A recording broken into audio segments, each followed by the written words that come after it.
सुप्रभात पिलामाने कारक प्रकरण विषय तुम मैंने जानिथिबो। कारक प्रकरण रे जो आमर 6 गोटी कारक अच्छी प्रथम विभक्ति रे कर्तृकारक, द्वितीय विभक्ति रे कर्मकारक, तृतीय विभक्ति रे करणकारक एवं चतुर्थी विभक्ति रे संप्रदान कारक, पंचमी विभक्ति रे अपादान कारक, षष्ठी विभक्तिटा को कारक कह जाए ना, ताकू संबंध पद कह जाए, सप्तमी विभक्ति को अधिकरण कारक कह जाए।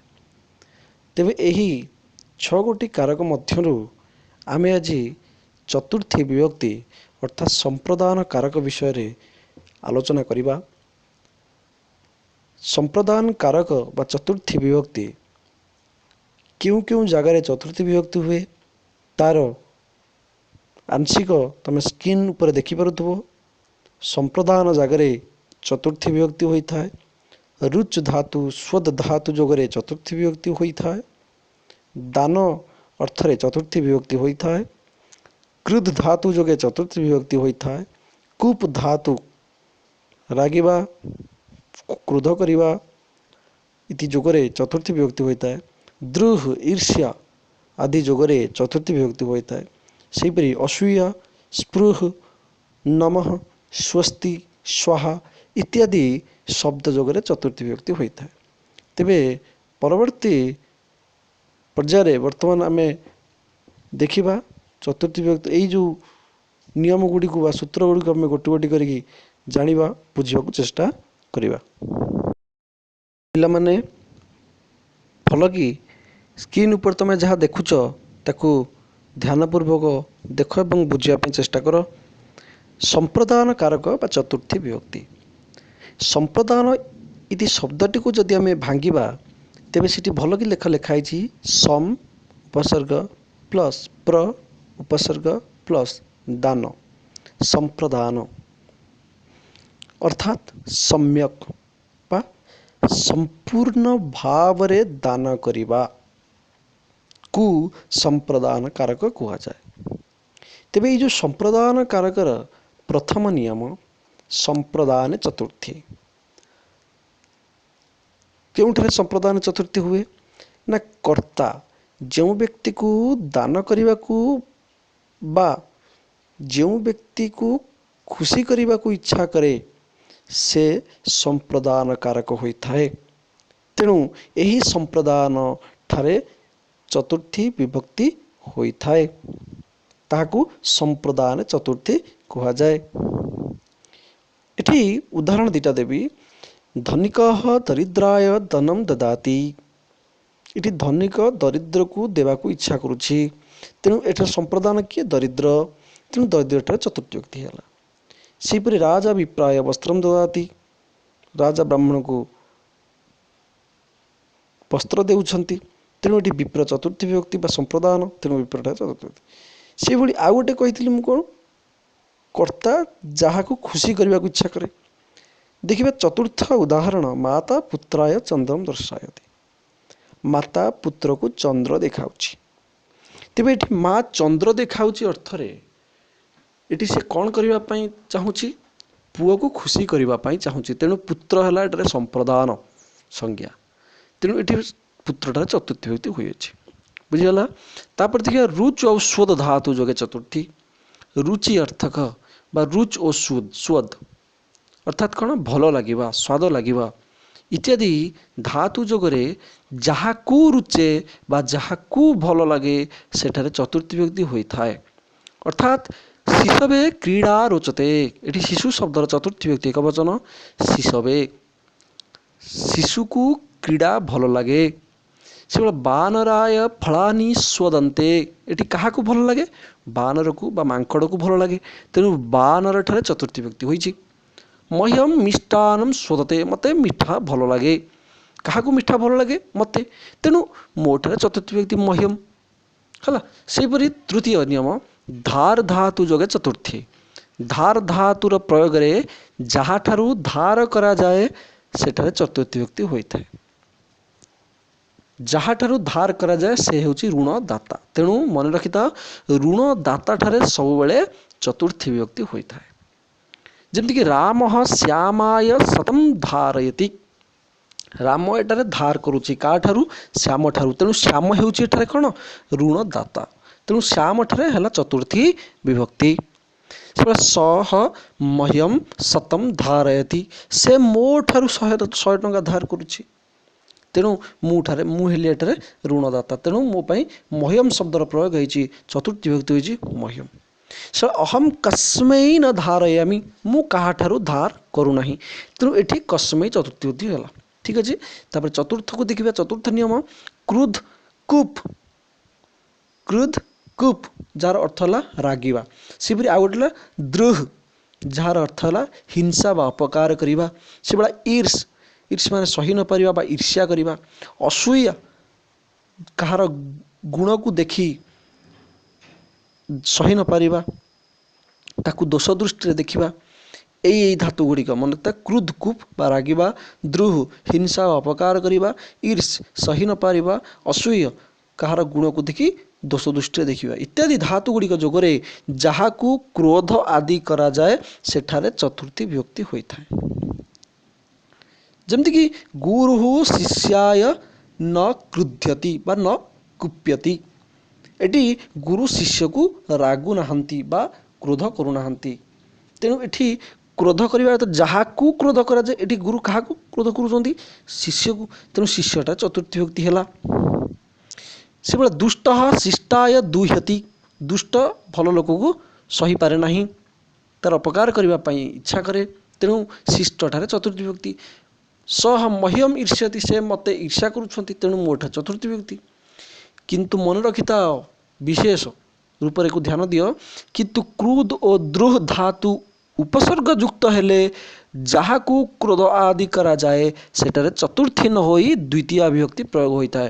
ଭଲ କି ଜାଣିଲ ଯେ କ୍ରୋଧ ଆଉ ଦୁଃ ଧାତୁ ଯୋଗରେ ଯାହାକୁ କ୍ରୋଧ ବା ଅପକାର କରିବା ଉଦ୍ଦେଶ୍ୟ ରଖାଯାଏ ତାଠାରେ ଚତୁର୍ଥୀ ବିଭକ୍ତି ହୋଇଥାଏ। କିନ୍ତୁ ଯଦି କ୍ରୋଧ ଆଉ ଦୁଃ ଧାତୁ ପୂର୍ବରୁ କୌଣସି ଉପସର୍ଗ ଲାଗିଯାଇଥାଏ ତେବେ ଯାହାକୁ କ୍ରୋଧ ଆଦି ବା ଦୁଃ ଆଦି କରାଯାଏ ତାଠାରେ ଚତୁର୍ଥୀ ନ ହୋଇକି ସେଠି ଦ୍ୱିତୀୟ ବିଭକ୍ତି ପ୍ରୟୋଗ ହୋଇଥାଏ। ଯେମିତିକି ପ୍ରଭୁ ଭୃତ୍ୟମ ସଂକ୍ରୁଧ୍ୟତି। ଏଠି କ୍ରୋଧ ଧାତୁ ପୂର୍ବରେ ସମ ଉପସର୍ଗ ଲାଗିଲା। ତେଣୁ ଯେହେତୁ ଏଠି କ୍ରୋଧ ଧାତୁ ଉପସର୍ଗ ଯୁକ୍ତ ହୋଇଛି ତେଣୁ ଭୃତ୍ୟଠାରେ ଚତୁର୍ଥୀ ନ ହୋଇ ଦ୍ୱିତୀୟ ବିଭକ୍ତି ହୋଇଛି। ସାଧୁଃ କ୍ରୂରମ୍ ଅଭିଦ୍ରୁହ୍ୟତି। ଏଠି ସାଧୁଃ କ୍ରୂରକୁ ଅଭିଦ୍ରୁହ୍ୟତି ଅଭି ଉପସର୍ଗ ହେଲା ଦ୍ରୁ ଧାତୁ ଯୁଗରୁ। ତେଣୁ ଏଠାରେ ଦ୍ୱିତୀୟ ବିଭକ୍ତି ହେଲା। ବୁଝିଲା? ସେଭଳି ତାପରେ ଦେଖିବା ସ୍ପୃହ ଧାତୁ ଯୋଗେ ଚତୁର୍ଥୀ। କର୍ତ୍ତା ଯାହା ପ୍ରାପ୍ତ କରିବାକୁ ଇଚ୍ଛା କରେ ସେଠାରେ ଚତୁର୍ଥୀ ବିଭକ୍ତି ହୁଏ। ସ୍ପୃହା କର୍ତ୍ତା ଯାହାକୁ ପ୍ରାପ୍ତ କରିବାକୁ ଇଚ୍ଛା କରେ ସେଠାରେ ଚତୁର୍ଥୀ ବିଭକ୍ତି ହୋଇଥାଏ। ଉଦାହରଣ ବାଳିକା ପୁଷ୍ପାୟ ସ୍ପୃହୟତି। ବାଳିକାଟି କ'ଣ କରୁଛି? ଫୁଲଟିକୁ ପାଇବା ପାଇଁ ଇଚ୍ଛା କରୁଛି ବା ଫୁଲଠାରେ ତାର ସ୍ପୃହା ଅଛି, ତାର ଭଲ ପାଇବା ଅଛି, ଅନୁରକ୍ତି ଅଛି। ତେଣୁ ଫୁଲଠାରେ ଚତୁର୍ଥୀ ବିଭକ୍ତି ହୋଇଛି। ସର୍ବେ ଧନାୟ ସ୍ପୃହୟନ୍ତି। ସମସ୍ତେ ଧନକୁ ଇଚ୍ଛା କରନ୍ତି। ସ୍ୱାଭାବିକ ସଂସାରରେ ପ୍ରତ୍ୟେକ ମନୁଷ୍ୟ ଧନକୁ ଇଚ୍ଛା କରନ୍ତି। ତେଣୁ ସର୍ବେ ଧନାୟ ସ୍ପୃହୟନ୍ତି। ସ୍ପୃହ ଧାତୁ ଯୋଗେ ଧନଠାରେ ଚତୁର୍ଥୀ ବିଭକ୍ତି ହେଲା। ସେପରି ଆଉ ଗୋଟେ ବିଶେଷ ନିୟମ ମନ ଧାତୁ ଯୋଗେ ଚତୁର୍ଥୀ। ମନ ମାନେ କ'ଣ କରିବ? ମନ ମାନେ କ'ଣ? ମନେ କରିବା। ତେବେ ମନ ଧାତୁର ପ୍ରୟୋଗରେ ଯଦି ଅନାଦର ଅର୍ଥବୋଧକ ହୋଇ ଯାହା ମନେ କରାଯାଏ ତାହା ଯଦି ଅପ୍ରାଣୀବାଚକ ହୋଇଥାଏ ତେବେ ସେଠାରେ ଦ୍ୱିତୀୟ କିମ୍ବା ଚତୁର୍ଥୀ ବିଭକ୍ତି ହୋଇଥାଏ। ମନେ ରଖିଥା ମନ ଧାତୁ ଯୋଗରେ ଆମେ ଯାହା ମନେ କରୁଛନ୍ତି ଯଦି ସେଇଟା ଗୋଟେ ଅପ୍ରାଣୀବାଚକ ଶବ୍ଦ ହୋଇଥିବ ତେବେ ସେଠାରେ ଦ୍ୱିତୀୟ ବା ଚତୁର୍ଥୀ ବିଭକ୍ତି ହୁଏ। କିନ୍ତୁ ଯଦି ଅନାଦର ବୋଧକ ଶବ୍ଦ ବା ପ୍ରାଣୀବାଚକ ହୋଇଥିଲେ ସେଠାରେ କେବଳ ତୃତୀୟ ବିଭକ୍ତି ହୋଇଥାଏ। ହେଲା? ତାହେଲେ ଯଦି ମନ ଧାତୁ ଯୋଗରେ ଅନାଦର ବୋଧକ ଶବ୍ଦଟି ଅନାଦର ଅର୍ଥବୋଧକ ଶବ୍ଦଟି ଯଦି କୌଣସି ଅପ୍ରାଣୀବାଚକ ଶବ୍ଦ ହୋଇଥାଏ ତେବେ ସେଟା ଦ୍ୱିତୀୟ ଏବଂ ଚତୁର୍ଥୀ ବିଭକ୍ତି ହୋଇଥାଏ। କିନ୍ତୁ ଯଦି ଅନାଦର ଅର୍ଥବୋଧକ ଶବ୍ଦଟି ପ୍ରାଣୀବାଚକ ହୋଇଥାଏ ସେଠାରେ କେବଳ ଦ୍ୱିତୀୟ ବିଭକ୍ତି ହୋଇଥାଏ। ଯେମିତିକି ଅପ୍ରାଣୀବାଚକରେ କେତେଟା ଗୋଟେ ଉଦାହରଣ ଦେଖିବା। ସହ ମାମ୍ ତୃଣମ୍ ବା ତୃଣାୟ ମନ୍ୟତେ। ସେ ମୋତେ ତୃଣ ବା ଘାସ ଭଳି ମନେ କରୁଛି। ତେଣୁ ଘାସ ଶବ୍ଦଟା ତୃଣ ଶବ୍ଦଟା ଗୋଟେ ଅପ୍ରାଣୀବାଚକ ଶବ୍ଦ। ତେଣୁ ଅପ୍ରାଣୀବାଚକ ଠାରେ ଉଭୟ ଦ୍ୱିତୀୟା ଏବଂ ଚତୁର୍ଥୀ ବିଭକ୍ତି ହୋଇଥାଏ। ତେଣୁ ଦେଖ ଏଠି ତୃଣମ ହେଲା ଏବଂ ତୃଣାୟ ହେଲା।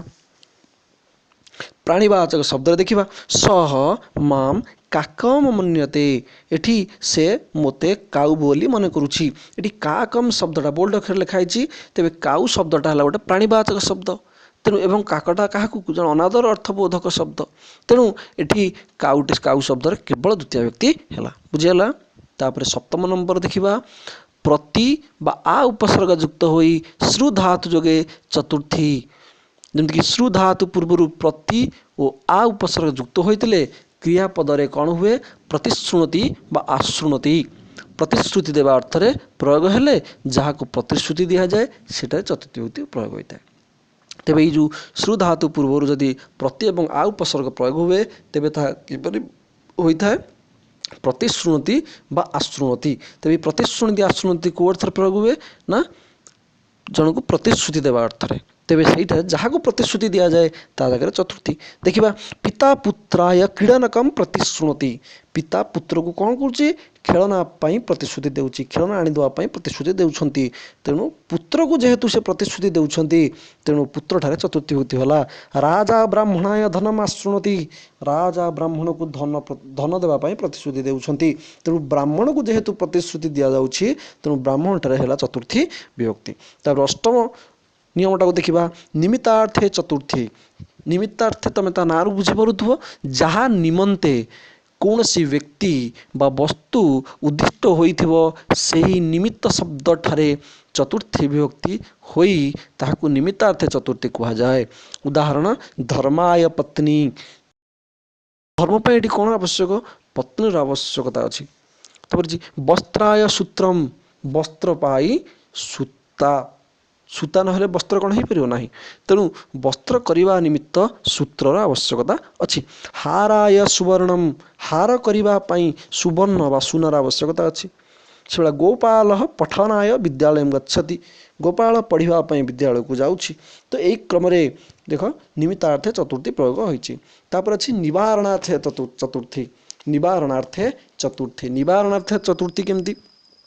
ନା ନିବାରଣ ଅର୍ଥାତ୍ କ'ଣ? ନିବାରଣ କରିବା। ତେବେ ଯାହାକୁ ନିବାରଣ ବା ଦୂର କରିବା ପାଇଁ ଇଚ୍ଛା କରାଯାଏ ସେଠାରେ ଚତୁର୍ଥୀ ବିଭକ୍ତି ହୋଇଥାଏ। ଯେପରିକି ଉଦାହରଣ ଅଛି ମଶକାୟ ଧୂମଃ। ଧୂମ ବା ଧୂଆଁ। ଧୂଆଁ କ'ଣ ପାଇଁ ଦିଆହେଉଛି? ମଶାମାନଙ୍କୁ ନିବାରଣ କରିବା ପାଇଁ ବା ଦୂରକୁ କରିଦେବା ପାଇଁ। ତେଣୁ ମଶାଙ୍କ ଉଦ୍ଦେଶ୍ୟରେ ଏଠି ଧୂଆଁ ଜଳାଯାଉଛି। ତେଣୁ ଏଠି ମଶକାୟ ଧୂମ ବୋଲି ସେଠି ହେବ। ସେଭଳି ଆଉ ଗୋଟେ ଅଛି ତାପାୟ ସ୍ନାନମ୍। ଯେତେବେଳେ ଅତିଶୟ ତାପ ହେଇଯାଏ ସେତେବେଳେ ମଣିଷ କ'ଣ କରେ? ସ୍ନାନ କରେ। ସ୍ନାନ କଲେ ତାକୁ ଶୀତଳତା ପ୍ରାପ୍ତ ହୁଏ। ତେଣୁ ତାପକୁ ରକ୍ଷା କରିବା ପାଇଁ ବା ତାପକୁ ଦୂରେଇ ଦେବା ପାଇଁ ସ୍ନାନର ଆବଶ୍ୟକତା ଅଛି। ତେଣୁ ନିବାରଣାର୍ଥେ ଚତୁର୍ଥୀ। ଏଠି କ'ଣ? ଯାହାର ନିବାରଣ କରାଯାଇଛି ତା ଜାଗାରେ ଚତୁର୍ଥୀ। ତାପରେ ନିବାରଣ ପାଇଁ ସ୍ନାନ କରାଯାଏ ତେଣୁ ତାପଠାରେ ଚତୁର୍ଥୀ। ମଶାଙ୍କୁ ଘଉଡ଼େଇବା ପାଇଁ ବା ମଶାକୁ ଦୂର କରିବା ପାଇଁ ଧୂଆଁ ଦିଆଯାଏ ତେଣୁ ମଶାଠାରେ ଚତୁର୍ଥୀ ବିଭକ୍ତି। ସେଭଳି ଆତପାୟ ଛତ୍ରମ୍। ଆତପାୟ ଛତ୍ରମ୍ ଅର୍ଥାତ୍ ଆତପରୁ ରକ୍ଷା କରିବା ପାଇଁ ଆମେ ଛତାକୁ ବ୍ୟବହାର କରନ୍ତି। ମାନେ ସୂର୍ଯ୍ୟ ତାପରୁ। ତେଣୁ ଆତପାୟ ଛତ୍ରମ୍। ସେଭଳି 10ମ ନିୟମ। ତାପରେ ଦେଖିବା ସମ୍ପଦ୍ୟମାନ ଚତୁର୍ଥୀ। ସମ୍ପଦ୍ୟମାନ ଚତୁର୍ଥୀ କ'ଣ ସେଟା? ନା କଳ୍ପତେ, ସମ୍ପଦ୍ୟତେ, ପରିଣମତେ। ମନେ ରଖିଥିବା ଏଇ 3ଟା କ୍ରିୟାପଦକୁ ଯେ କଳ୍ପତେ, ସମ୍ପଦ୍ୟତେ ଓ ପରିଣମତେ ଇତ୍ୟାଦି କ୍ରିୟାପଦ ଗୁଡ଼ିକ ପରିଣତ ହେବା ଅର୍ଥକୁ ବୁଝାଇଲେ ଯାହା ପରିଣତ ହୋଇଥାଏ ସେଠାରେ ହୋଇଥିବା ଚତୁର୍ଥୀ ବିଭକ୍ତିର ପ୍ରୟୋଗକୁ ସମ୍ପଦ୍ୟମାନ ଚତୁର୍ଥୀ କୁହାଯାଏ। ଯେମିତିକି ଭକ୍ତି ଜ୍ଞାନାୟ କଳ୍ପତେ, ବାତାୟ କପିଳା ବିଦ୍ୟତେ। ବୁଝିଗଲା। ତାପରେ ଦେଖିବା 11 ନମ୍ବର। ତାପରେ ଆଉ ଗୋଟେ ଅଛି 11 ନମ୍ବର ଦେଖ ଆଶୀର୍ବାଦ ଆୟୁଷ୍ୟ କଲ୍ୟାଣ ଭଦ୍ର କୁଶଳମ୍ ସୁଖମ୍ ସମୃଦ୍ଧି ହିତମ୍ ଆରୋଗ୍ୟ ସୁଖାର୍ଥକ ଶବ୍ଦ ଗୁଡ଼ିକ ଯୋଗରେ ଯାହାର କଲ୍ୟାଣ କରାଯାଇଥାଏ ସେଠାରେ ଚତୁର୍ଥୀ ବିଭକ୍ତି ପ୍ରୟୋଗ ହୋଇଥାଏ। ଅର୍ଥାତ୍ ଆଶୀର୍ବାଦାର୍ଥେ ଚତୁର୍ଥୀ ବା କଲ୍ୟାଣ କରିବା ଅର୍ଥରେ ଚତୁର୍ଥୀ।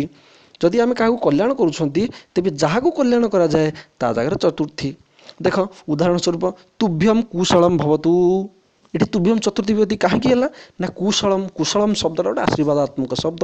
ତେଣୁ ଏହି ଶବ୍ଦ ପ୍ରୟୋଗ ହେଇଥିବାରୁ କାହାର ଆଶୀର୍ବାଦ କରାଯାଉଛି? ତୁମ୍ଭର, ତେଣୁ ତୁମ୍ଭଟା ଚତୁର୍ଥୀ ହେଲା, ତୁମ୍ଭମାନଙ୍କ ପାଇଁ କଲା, ତେଣୁ ତୁଭ୍ୟମ୍, ତୁଭ୍ୟମ୍ କୁଶଳମ୍ ଭବତୁ, ସର୍ବେଭ୍ୟଃ କଲ୍ୟାଣମ୍ ଅସ୍ତୁ, ସମସ୍ତଙ୍କୁ କଲ୍ୟାଣ ହଉ ହେଲା, ବାଲକେଭ୍ୟ ସମୃଦ୍ଧି ଭବତୁ, ତେଣୁ ଏଠି ସମୃଦ୍ଧି ହି କଲ୍ୟାଣମ୍ କୁଶଳମ୍ ଇତି ଶବ୍ଦ ଗୁଡ଼ିକ ଆଶୀର୍ବାଦାତ୍ମକ ଶବ୍ଦ, ତେଣୁ ଆଶୀର୍ବାଦାତ୍ମକ ଶବ୍ଦ ପ୍ରୟୋଗ ହେଇଥିବାରୁ ଯାହାକୁ ଆଶୀର୍ବାଦ କରାଯାଉଛି ତା ଜାଗାରେ ଚତୁର୍ଥୀ ବିଭକ୍ତି ହେଲା। ତାପରେ ନମଃ, ସ୍ୱସ୍ତି, ସ୍ୱାହା, ସ୍ୱଧା, ଅଲମ୍, ବସଟ୍ ଯୋଗେ ଚତୁର୍ଥୀ। ନମଃ ନମସ୍କାର, ସ୍ୱସ୍ତି ଶୁଭକାମନା ଅର୍ଥରେ, ମଙ୍ଗଳ କାମନା ଅର୍ଥରେ, ସ୍ୱାହା ଦେବତାଙ୍କ ସମର୍ପଣ ଉଦ୍ଦେଶ୍ୟରେ, ତାପରେ ଅଲମ୍ ସମର୍ଥ ଅର୍ଥରେ, ବସଟ୍ ଯେମିତିକି ସମ୍ପୂର୍ଣ୍ଣ ରୂପରେ ସମର୍ପଣ ଭାବ ବା ସମ୍ପୂର୍ଣ୍ଣ ରୂପରେ ସମର୍ପଣକୁ ବସଟ୍ ପ୍ରୟୋଗ କରାଯାଏ ଇତ୍ୟାଦି ଶବ୍ଦ ଗୁଡ଼ିକ, ସ୍ୱଧା, ସ୍ୱଧା ପିତୃପୁରୁଷଙ୍କୁ ଦାନ ଅର୍ଥରେ ସ୍ୱଧା ଇତ୍ୟାଦି ଶବ୍ଦ ପ୍ରୟୋଗ କରାଯାଏ। ତେଣୁ ଏହି ଶବ୍ଦ ଗୁଡ଼ିକ ପ୍ରୟୋଗ ହୋଇଥିବା ବ୍ୟାଖ୍ୟାରେ ଯାହାକୁ ସମର୍ପଣ କରାଯାଏ ବା ଯାହାକୁ ଦାନ ଇତ୍ୟାଦି କରାଯାଏ ତା ଜାଗାରେ ଚତୁର୍ଥୀ ବିଭକ୍ତି ହୋଇଥାଏ। ଯେମିତିକି ନମଃ ଗୁରବେ ନମଃ, ଗୁରୁଠାରେ ଚତୁର୍ଥୀ ବିଭକ୍ତି, ସ୍ୱସ୍ତି ପ୍ରଜାଭ୍ୟ ସ୍ୱସ୍ତି ଭବତୁ, ସେଭଳି ସ୍ୱାହା ଦେବତାଙ୍କ ଉଦ୍ଦେଶ୍ୟରେ, ଅଗ୍ନୟେ ସ୍ୱାହା, ସ୍ୱଧା ପିତୃଭ୍ୟ ସ୍ୱଧା, ଅଲମ୍ ମଲ୍ଲଃ ମଲ୍ଲାୟ ଅଲମ୍, ବସଟ୍ ସମ୍ପୂର୍ଣ୍ଣ ଇନ୍ଦ୍ରାୟ ବସଟ୍। ତେବେ ଆଜି ଏହି କ୍ରମରେ ଆମେ ସମ୍ପ୍ରଦାନ କାରକ ପଢ଼ିଲେ, ତେଣୁ ଆଶା କରୁଛି ତୁମମାନେ ଏଥିରୁ କିଛି ବୁଝିପାରୁଥିବ। ନିଜେ ଚେଷ୍ଟା କର ବୁଝିବା ପାଇଁ, ତେବେ ଯାଇ ତୁମେ ଭଲ ଭାବରେ ବୁଝିପାରିବ। ଧନ୍ୟବାଦ।